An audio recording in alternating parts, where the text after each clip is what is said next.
You are. Great. Welcome to Senate Education. The week prior to town meeting week, 2 weeks before crossover, as we just discussed in Democratic caucus and maybe in Republican caucus as well, we have a lot of priorities to get out. I think we're going to be fine, more than fine, unless we get any big surprises from our state librarian. Yeah, I think we'll be in good shape by the end of this week on the two literacy bills. I'd like to combine them. I think it'd be. I don't know if we'll get the CT this week, but we may. I hope we do. I think we'll get the libraries this week and move those out of here. And then when we come back, we will have a number of things to deal with.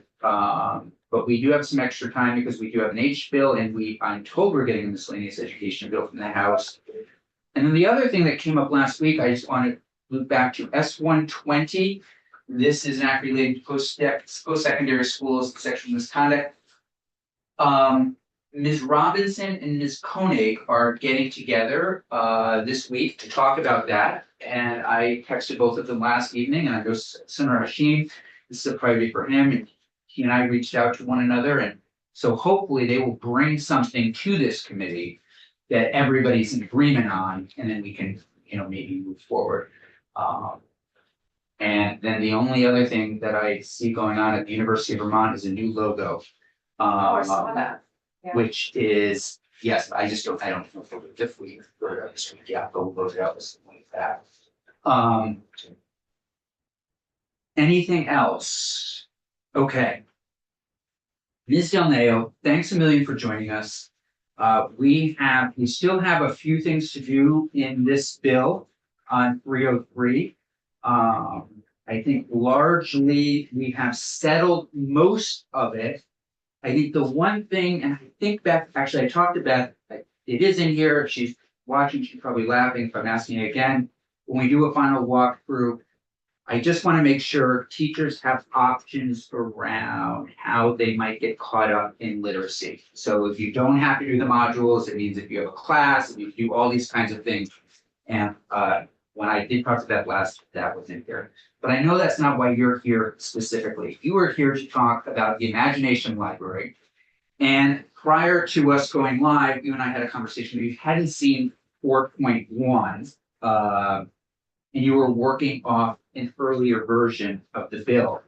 And so let me just mention a couple of things. First of all, before we move into the Imagination Library, we do have the state librarian or designee on the council. We've had, and you're good with that. Absolutely. Great.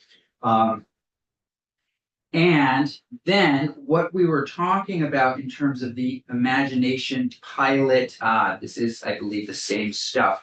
What we're trying to do is we're thinking about, is there a way to create a fund that would allow programs throughout the state to access dollars that would put books in the hands of young children? We've taken enough testimony here to realize that I think I'm speaking for the committee. We couldn't, in good faith, prioritize AOE positions for this kind of thing. We couldn't do things,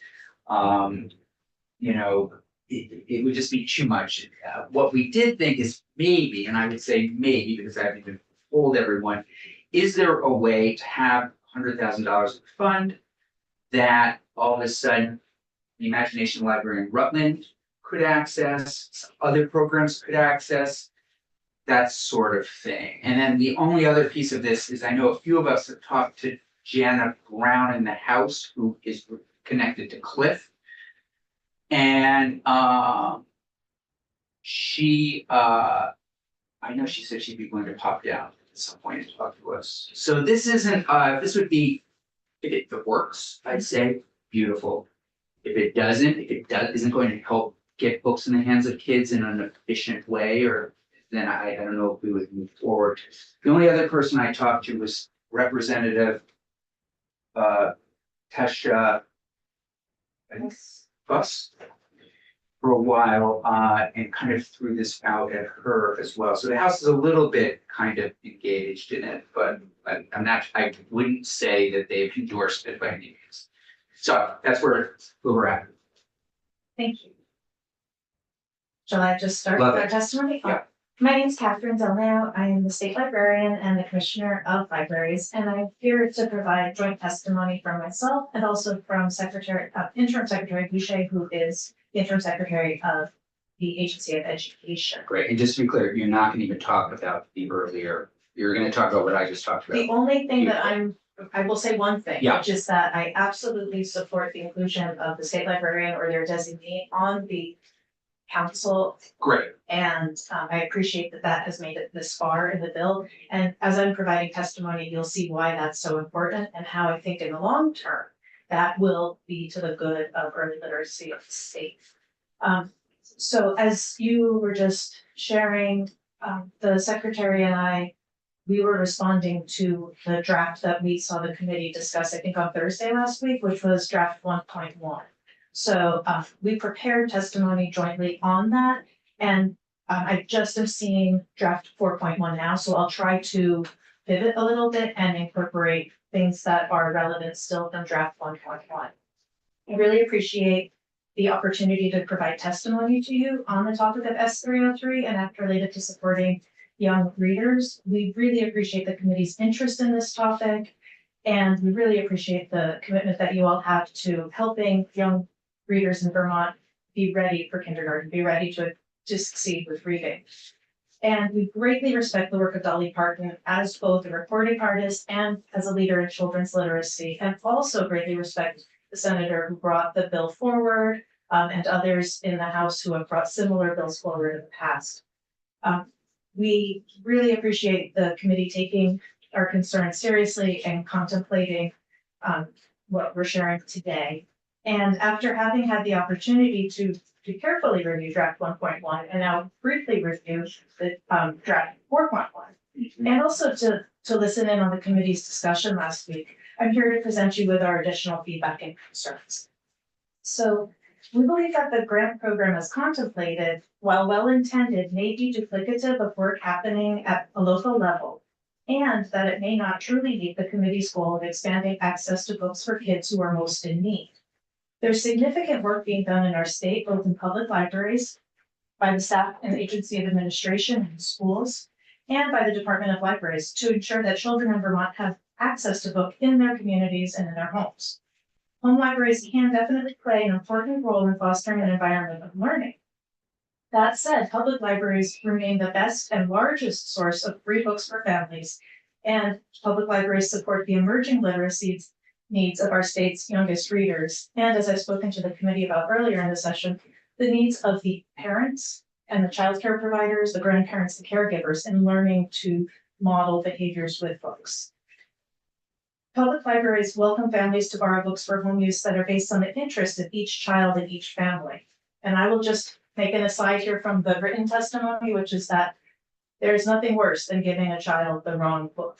As a librarian, when you give a kid the trust book when they want the dinosaur book, look out, that is not a great situation. So making sure that kids have access to books that are of interest to them is so important, and making sure that they are going to be successful and that there's a motivation for them to read. Our testimony was really in response to the state expansion model that was contemplated in version 1.1. And as we understood from the testimony from Ledge Council, that option is employed by certain states to proliferate the Dolly Parton Imagination Library nonprofits. That bill proposed $100,000 in grant funds facilitated by AOE to be allocated to local schools, school districts, and public libraries, so that there would be free books for children aged 0 to 5 in communities. One thing that is clear from draft 1.1 and that I also noticed here in draft 4.1 is that the program, as contemplated by both of these bills, talks about these matching funds.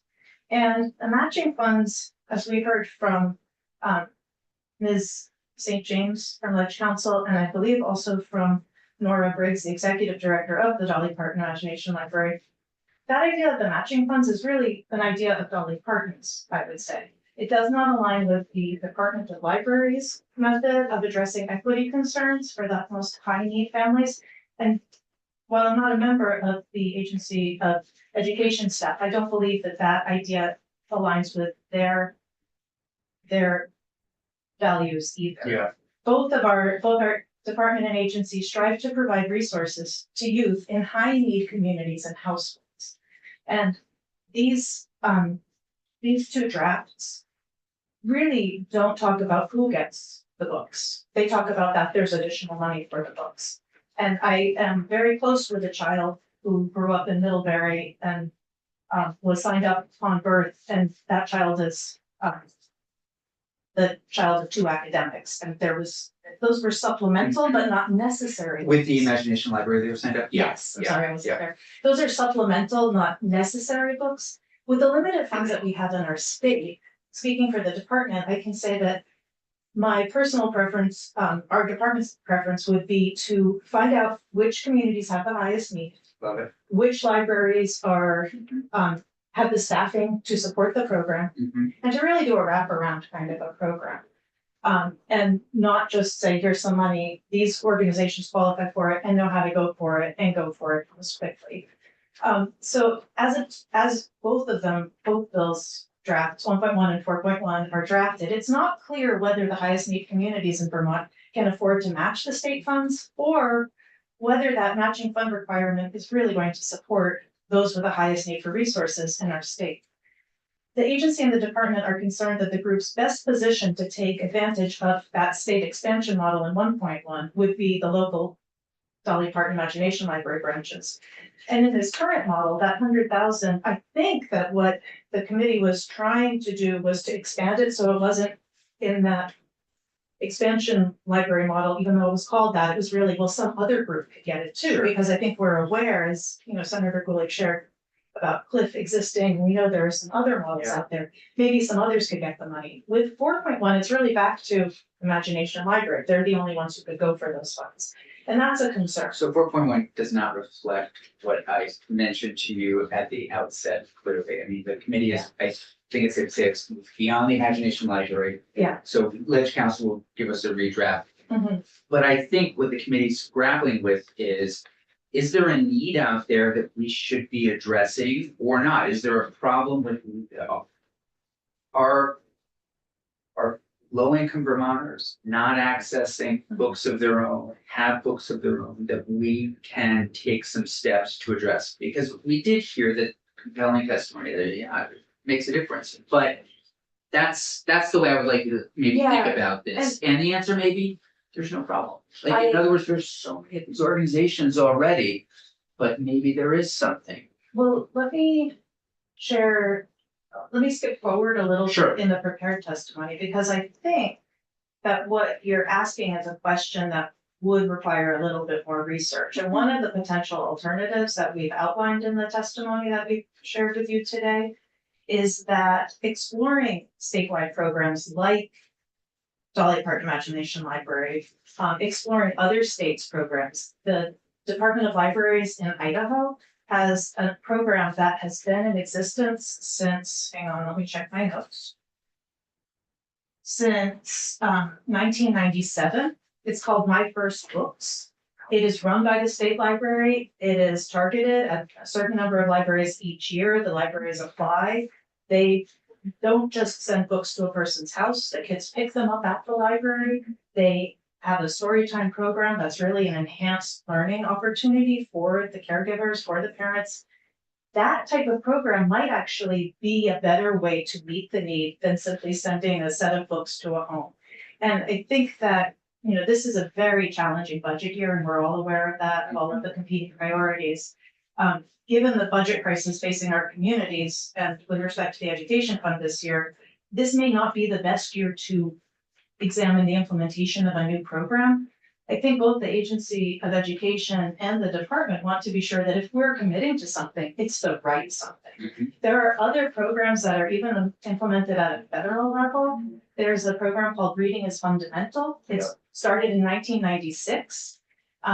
They have distributed over 412 million books to over 40 million children in all 50 states. This is a tried, trusted, true program that is really described by a lot of folks as kind of the gold standard. Why not look at that as well? So one thing that this bill gets right, in my opinion, is involving the Department of Libraries in the conversation about what needs to happen in the public library space from the birth of the child till they're 5 years old. So my recommendation would be, let's have a little bit of time with the librarian on the council, the public librarian from this Department of Libraries, and let's look at these programs and let's see what might work for our state rather than moving forward with a program that it kind of feels like a hard sell. Yeah. I'm not sure if you're aware, but almost the same exact bill language came in front of the House Education Committee in 2022. And the second week I was in my position as state librarian. It was this is sort of a thing that happens around the country where all of a sudden Department of Library staff or agents of education staff are scrambling to understand the program and respond to it, try to fit it in or try to see how it works with them. I think that our children deserve a more measured approach. And I like what you're asking, the question of does the need exist? I bet it does, but let's find out the need and then how to meet the need rather than jumping in.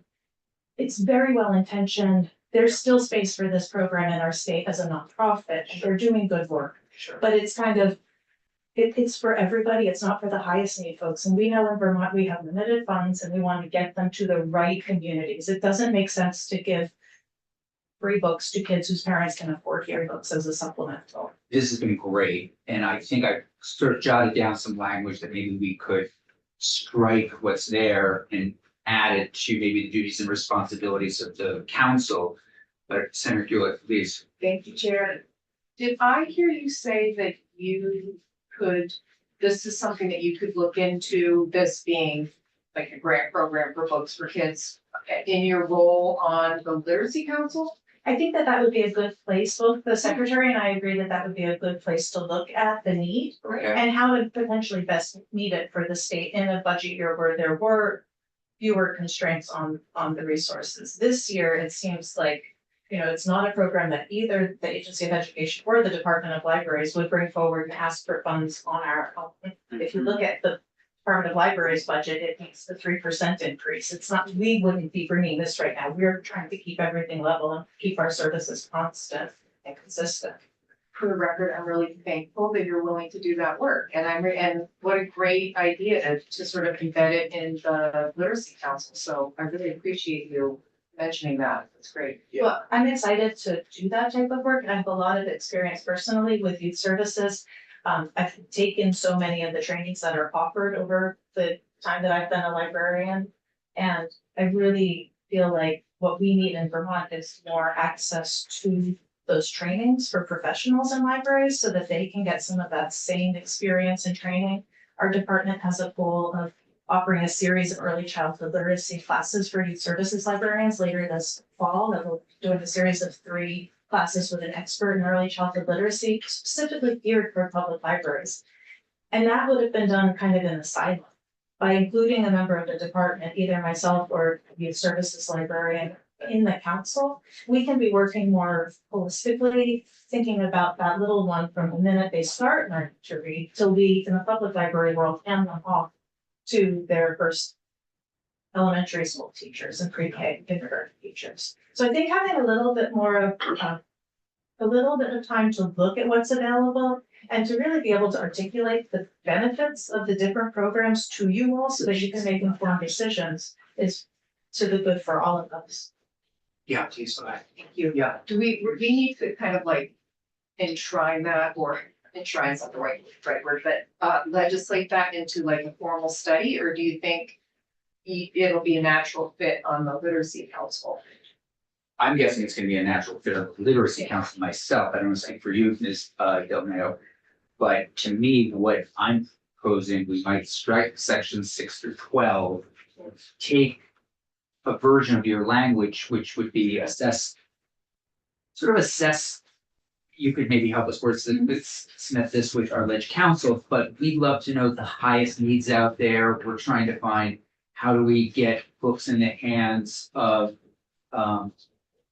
kids that aren't getting the books right now is maybe the best way for me to say it. And also what works and doesn't work. In other words, books arriving at the home. I remember I used to get subscriptions as a kid. I had the Disney books. They were awesome. I don't know if anybody else had those. But to your point, sometimes they just are on the kitchen counter. Yeah. And so is there a way for you all to consider not only how they arrive and who receives them, but then what the process is from there? Senator Williams. Well, just want to thank you for your response. I think it's very deliberate, very well thought through. I think we saw this as an opportunity, in a world of shrinking financial resources, that maybe we could couple with a state program. I understand what you're saying, but my question to you is, how will you find out which communities need something like this? And is there something we could direct somebody to look into as far as getting that? Because I'd like to see this not just go away and die. I mean, as far as enshrining it, what Senator Gillick said. I think it's a good program if you needed it. Sounds like we maybe don't need it. Well, I think that there may be a need for something. And I think that one of the things that's important is to, rather than in a reactive way, when we see that this isn't, it's not a love match with the program, it doesn't exactly meet our needs. And the mechanisms of it don't really work that well with our state procurement guidance that we have. I think that by putting some language in the bill about the role of the literacy council and looking at programs of this type, it's really a programmatic piece, right? It's identifying that this committee, members of this committee are interested in learning more about these programs, and getting a recommendation from the Literacy Council about them. I do have to say, the Idaho, I've done just some quick research in the past few days, and some colleagues from the Idaho State Library were in touch with us. They have a series of programs, and it's a lot of different grant opportunities for specific public libraries. And to me, it matches a lot what I would dream of. How does that relate to what the people on the Literacy Council know is effective once the kids are in school? I think that there are some different ways that programmatically we could build that out, some recommendations that the Literacy Council could make. But I have my vantage point in libraries is we're trying to build those connections with the library because we know that leads to school success. We're trying to model literacy behaviors with the parents so that the kids are supporting. They're doing things like playing and singing, and that's all supporting the literacy of the child, the success in the end. So really marrying the book giveaway program with the services that are more wraparound at the public library may be more effective. But to your point, Senator, about the expense and the ability to potentially leverage other funds, then a program like Reading is Fundamental, a federal program that's been around since 1966. How does that work? How can we learn about that? Could we potentially loop into that program, connect with them, and get some more resources for the state that way? I think the idea is the Literacy Council will be well positioned to evaluate these, and some AOE staff and Department of Library staff supporting them. So, and I think that, federal programs come with special restrictions and considerations that we'd have to comply with, so. Yeah. I don't know if it's reverse. That's true, and I also know that our federal funds from the Institute of Museum and Library Services for the Department of Libraries make up about a third of our budget and supplement pretty much everything we do and are really effective. So we don't want to look away from federal funding sources that are available to us just because there may be, we want to investigate those. What are the challenges? How does it fit with our workflow and with our regular processes? But I do think that we need a little bit of time to consider it and come back with recommendations.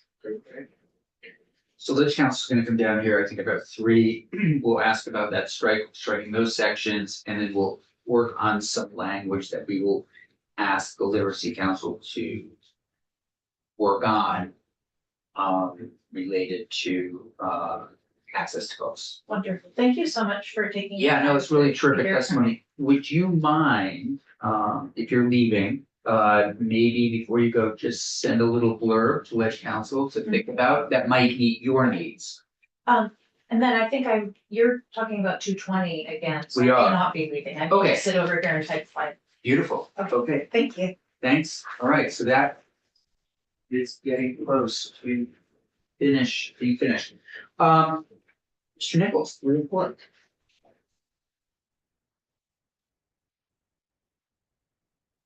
Good afternoon, everyone. For the record, Jay Nichols, Executive Director of the Vermont Principals Association. Submitted written testimony already talking about Senate Bill 304 changes to career and technical education. First, I want to thank the committee for taking up this important work. I'm gonna just look at my notes, but kind of skim through them and let you ask any questions you might have. CTE members, RBPA members, almost without exception, occasionally there might be one member that's one CTE director that's not a member, but usually almost everybody is.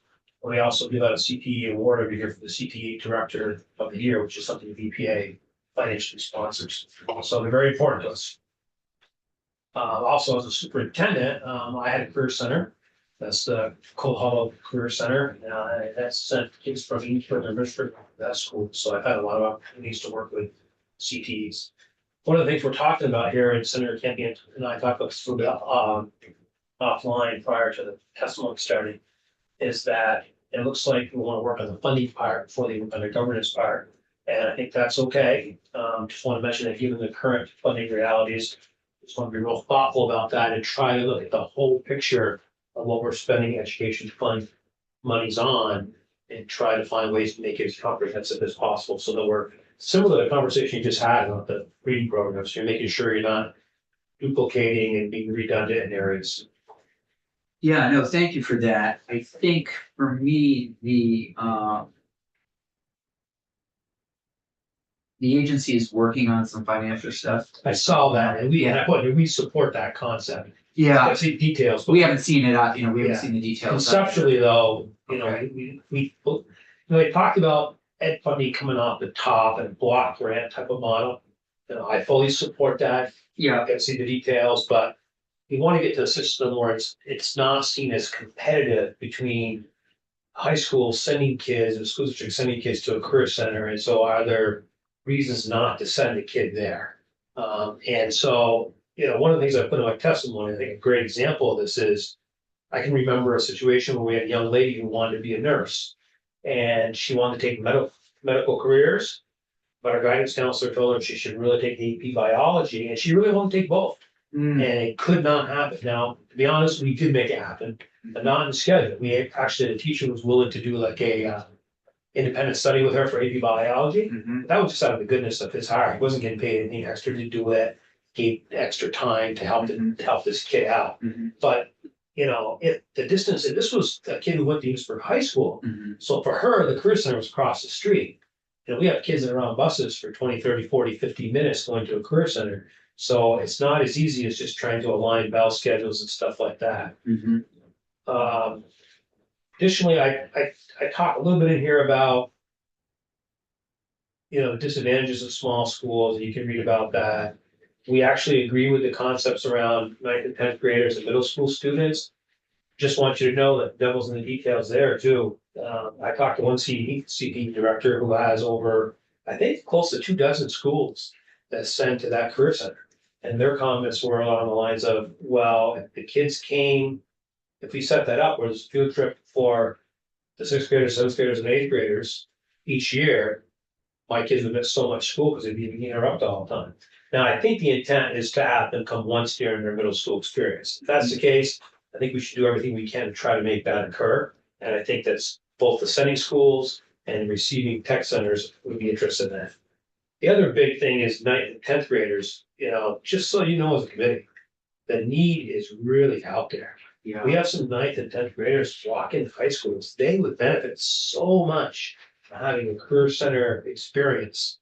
Some of those kids, they're trying to survive to get to 11th grade so they can be at a CTE center and are much more likely to be successful if you get there earlier. So they're trying to stick around for as long as they can. And sort of their principals and their Yeah. special ed folks and teachers, just trying to help them get through. I was talking to a young man the other day who's 11th grader this year, who said, Beowulf almost killed me.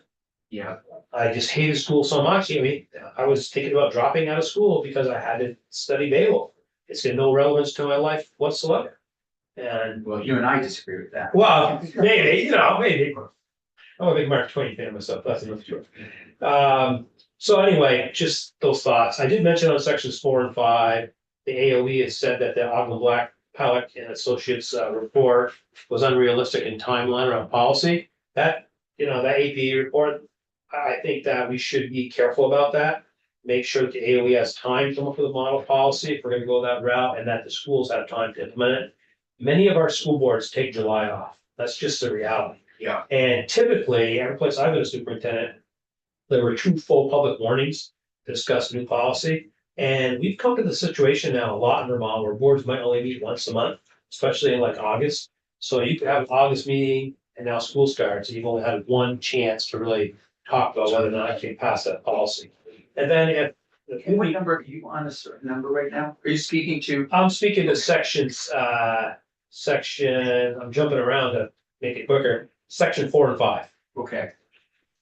So Jay, Mr. Nichols, if you don't mind, so what are the ones that you would really want us to focus on in the next few days, couple of weeks, or, we can have editing this up and getting it moving, knowing that the House will work on it? I'd give some flexibility on the policy dateline. Okay, I would follow the lead of the Agency of Education. yeah, Whatever and they just, think's reasonable. is that in here somewhere? It says, I think August and September are called for. Right, no, in your testimony? Yes, it is. Can you point me to that, just so? I Yes, can it's share it with, sections 4 and 5. great. Okay, great. Then in section 6, the only thing I wanted to say there was that we fully support that any state construction aid program should include the CTE centers. Yep. If anything, if I had it my way, we would build, 15 or 20 brand new centers that were really state of the art.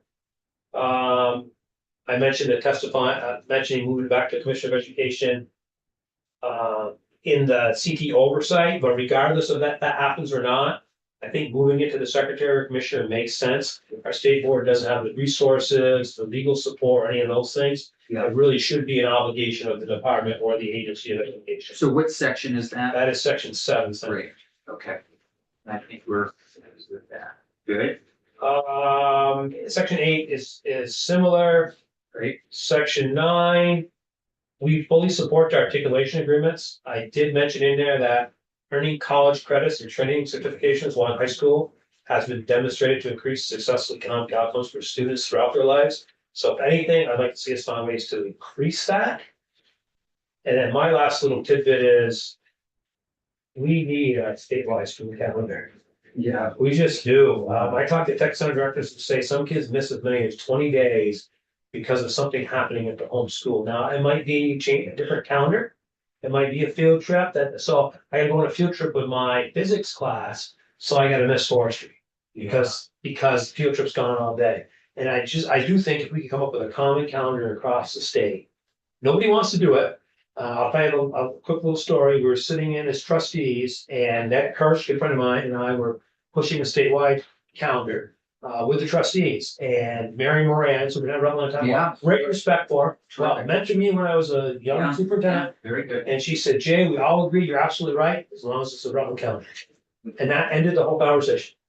So at some Oh, point, she was fine as long as the Rutland County. as long as it was a Rutland County calendar that we were all gonna use. Uh-huh. And I think that's just the sentiment that's out there. I'd love to see you get 4 or 5 people in a room and say, make a calendar, and then somebody have the courage to adopt it. And if it's a good calendar that's research-based to support student learning, in 2 or 3 years, people are gonna just be used to it. It's just getting over that big hump. So, and those of you that know me know I'm one of the people that took all the arrows the last time we tried this. Got booed in public meetings. It was really interesting. Wow. Jeannie Collins, myself, and Elaine picked me. So I do not want to be the face of it. But I think if you're gonna really have a strong system, having Senator Campion be the face of it. is a Right. Great idea, Senator Goulart. I support that fully as does the DPA. Subject to any questions, that's the main highlight, Senator, that you asked me to hit off. So we will look at those sections 4 through 9, and Okay. those are your priorities. Yes, if you've got And then on the a House question, side. send me a text and I'll Yeah, respond immediately. yeah, okay. Okay? That sounds great. But That I would appreciate you guys really working on help this. This us. is Yeah, really important for yeah, a lot of kids. Senator, do it. No, I just was going like this because I saw Senator Weeks is here actually, Oh, so good. I wasn't expecting him today, so. Same way, thank you. Now, I've got something, but I'm not gonna say it. Okay, Well, statewide calendar? CTE and traditional calendar. Uh-huh. two separate calendars, one, I think we're brain locked because we've got this school year. Agreed. CTE's gotta go all year long, oh, yeah. and then they can go out into the workforce. Yeah. And, that's a bridge too far right now, but I don't. It's hard, because when you're in a system, just like you folks are in a system here, it's hard to think outside the Right. system. You gotta I'm no think out- expert in it, you gotta go say, how would we design this so we could completely blow it up and we looked at a calendar that was 8 weeks of school. Mm. 2 weeks of like a break for teachers, except those that wanted to work, and one week of that was to call back any kids that need extra support. The other week was vacation, and July was gonna be summer vacation, and that was gonna be essentially gonna be the calendar. And places, Denver did it for their schools, a lot of places have done it, and I've seen lots of success and lots of support for it, and parents and teachers are nobody wants to do it until the second, third year, and everybody's like, oh, this is much more humane, kids are learning. Anyway, sorry, that was in. I did like your calendar, by the way, when you guys proposed it. Now I'm remembering, I thought it was great. And when I taught in Germany, we had about a month off in the summer. Yep. And we had 2 or 3 weeks at Christmas. Yep. A couple weeks in the spring, so Yep. you had these really great, and as a teacher, you could feel the Human, yeah, the break was essential to just, feeling healthy and well balanced. same for the kids. And I mean, it's better for the kid, it just is better for the kids. We know that reading scores and reading abilities go down in the summer. We're when talking you've about got a 2 months 0.23 off. deviation Yeah. of lost learning Yeah, on average over the summer, and we Yeah. know that the deviation is much higher for kids that are in poverty or in Yeah. historically marginalized populations. Yeah. Because they're not going to museums during the summer, they're not getting lots of opportunities. that's true. Sorry, All right, What? I just think we're mind locked into the traditional method of schooling. You know why that school year started, right? What's that? You know why that school year started, right? No. It's not because of agriculture. That's the common refrain. That kind of helped it continue. It really started because a lot of wealthy people in the cities thought it was too hot in the city to have their kids go to school. They went on vacation, so the schools closed during vacations. And then later on it became an agriculture. Everybody said, well, it's because of crops and stuff. I was born on fire. That had nothing to do with crops. That was kind of how it all developed. It really had a lot to do with places like Boston, New York City, so being too hot, and the families would mean going to, Cape Cod and places like that to vacation. that's a big argument now is summer camp, Yeah, kids who go to summer camp. that's and- good. Yeah, And working. Yeah. Also. it's true. That's a concern. Just one point, I mean, I'm curious how many kids would be less interested in CTE if they found out they weren't gonna have a summer vacation. They went to CTE. I want it to be all kids, not just CT kids. Okay. I want the whole calendar, Right. not just CT. But- No, Oh, no. all right. And, I and misunderstood. you still have a summer break, it's just that it's 4 weeks instead of what do we have now, 8? 7, 8. 7 or 8. Maybe remind me, I'll go along with, we'll see in just a second. Anything else for me? Thank you all very much. Appreciate your work on this, really, it is important. Mr. Anderson, come on up, Jax. It's, I just don't want to close them up, but how long did we have? Right, We just had a meeting for right, but how, for 1 hour? You just check to see how his availability. Yeah. We can't, use him so we can move the library, but I just want to. Yeah. Okay. Hello, for the record, Jeff Hannon from EA, and I will start at where you all ended on school calendar, Mhm. because that is a tough subject, I'm well aware. It was around when it was discussed, more than a decade ago. I will tell you that some teachers, are thrilled with the calendar idea, and others, were not. And, it was one of the few times I've seen teachers, gnashing of teeth, crying, all of the above on an issue. So I wish I understand it's entrenched in the thinking. I understand that, but it is entrenched in that thinking. So I wish you luck, and I understand Senator Campion taking the lead on that. Absolutely. And so I support that. I don't remember, aspect. I remember it coming up about 12, 13 years ago, but it hasn't really Right. surfaced much again. No, that's about it. No, that's right. And it's a difficult conversation. That's Yeah. why. So,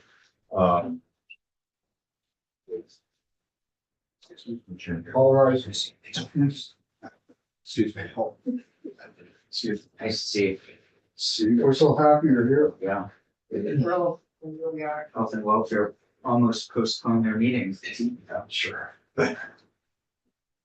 Please. So anyway, so I wish you well on the school calendar, and there is a BOCES bill being discussed today or right now in the House Education Committee. Yes, that's what I And heard. maybe that may also provide you an opportunity to have discussions about the school calendar. It's similar to the CTE issue. And maybe this is the year, I don't know. But that may be another vehicle to get out of the entrenched thinking that's whether it was agrarian or vacation, I don't know. And before you start, I just want to know, Mr. Anderson, how long do we have you for? Mr. Bannon just started. How long can you? I can come back in 10 minutes and you can have me for 5 or 10. If that works. Okay, can you be that quick, Jeff? Yes, Okay, absolutely. great, 5 minutes. Well, Thanks. it depends on, yes, I can. Anyways, as a general matter, in introduction, we certainly support CTEs. We think they're a valuable component of the education system for many students who really, as Jay pointed out, want and need that CTE to keep them engaged in school.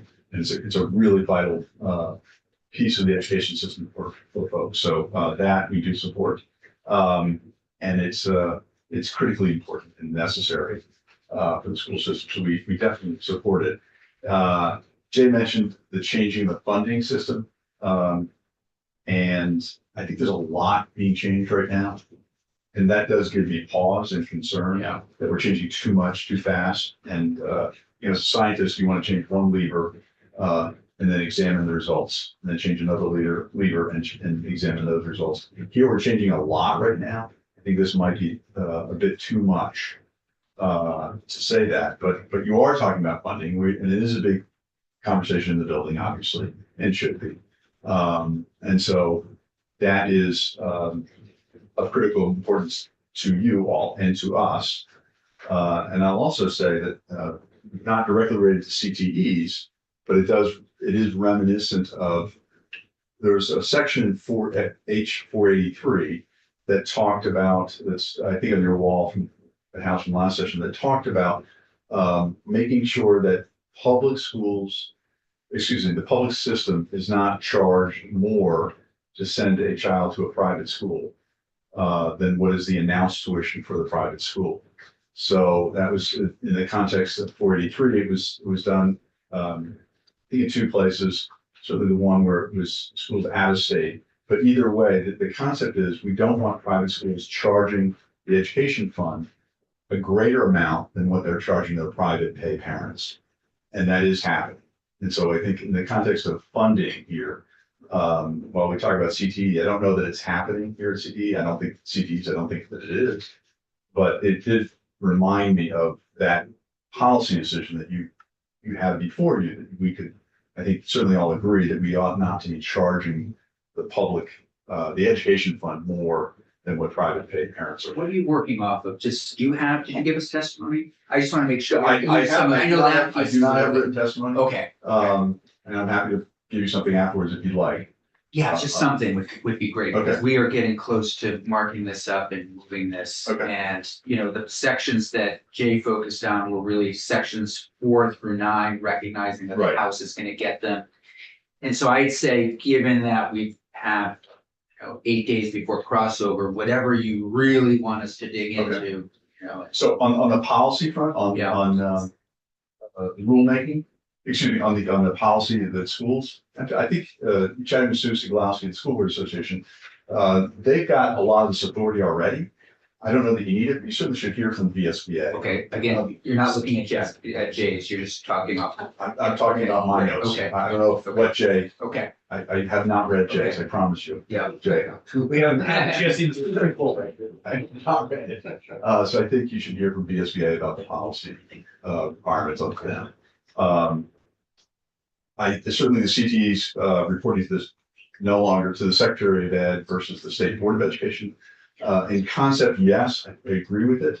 What we do think is important is that, we go back to a commissioner of education, have a discussion, and then give that commissioner and the AOE resources with which to rulemaking in this area. So I know, we have like 8 days, you know what I mean, so I really want to be realistic here, we're not talking about reworking the agency right now, we're just talking. fair enough. This I'm would be great. fair enough. As for state aid, I was on the school construction task force, and I know we did talk about CTEs. Yep. And I haven't really looked at that report, but certainly CTEs are deserving, of public funds when they're serving the public good. So I think that we agree in concept that ought to be looked at. I know, again, House Education is looking deeply into Yeah. school construction. This may be a better piece for that. So I don't know if you want to keep it in there. They're taking up a more comprehensive approach to school construction at large, and it just let you go over there. With that, I'll stop. I did already talk about school calendar and started with that. And I If you could type those up and get them to us today, that would be great, if we're gonna move forward and try to move it on Friday. Okay. And as for the HC of Education's piece on block grant, I too look forward to seeing their written testimony. Yeah. I don't know when that's I coming. think it's gonna be tomorrow. Okay, Yeah. I think that's really important. As a general matter, I'm concerned a little bit about giving CTEs a block grant and things to be changed year to year. Mhm. And that might negatively affect students about what services we can provide them if you're giving them a sort of a year-old block grant and things do change. So that's a concern. I'm interested to see what they have to say. Okay, thank you. Thank you. What section is the block grant? It's not a section, They're gonna bring in. they're gonna introduce language, I guess, Okay, about a block grant. all right, I'm very confused, because I thought that Secretary Boucher at one point said, let's focus on policy now and let's do finance like Right. next later. You're right. I'm just looking at her testimony where she says, suggested Yeah, change to we're around language. finance first and then policy. That's what- She seems to want to do it, but that'll be left to us. We'll see what they say tomorrow in terms of their testimony and whether or not it's too complicated for us to jump in right now or what. We just need to move something. To hearing what, I don't know, we're interested in what she has to say. Yeah. So, The only bills we're getting from the House, at least in conversation I had with a couple of the reps from that committee yesterday, school construction, miscellaneous ed, and there was one more BOCES.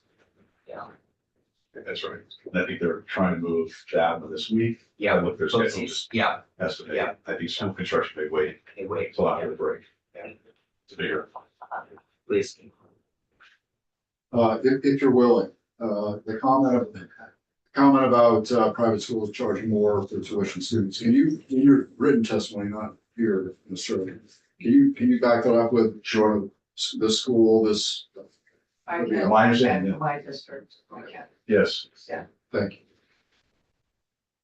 I can talk to you about the greater role. Supervisor here too. We'll have the best. Great. Thank you. Thank You you. can send it tomorrow, that would be great. You figure out. Would you let Mr. Tucker in as you depart? I will do so. Maybe we pass You don't these. have to leave. I'd be kicked out. So let the door hit you. I knew he was on his way. I knew he was on his way. Thank you. Yeah, thank you, Jeff. Where's- Keep that open. Should be out in the hall. He's not. You'll find him. These were our decision points for 220, the library. Why doesn't everybody take a look at them if you didn't have a chance to look at them over the weekend? Keeping in mind that dangerous weapons, firearms in public libraries have been yanked, and that will go to House Judiciary to work on that issue. Decide whether to take it up. Leaves us with confidentiality, consultant position, governance, department authority, and appropriations. Yeah. Is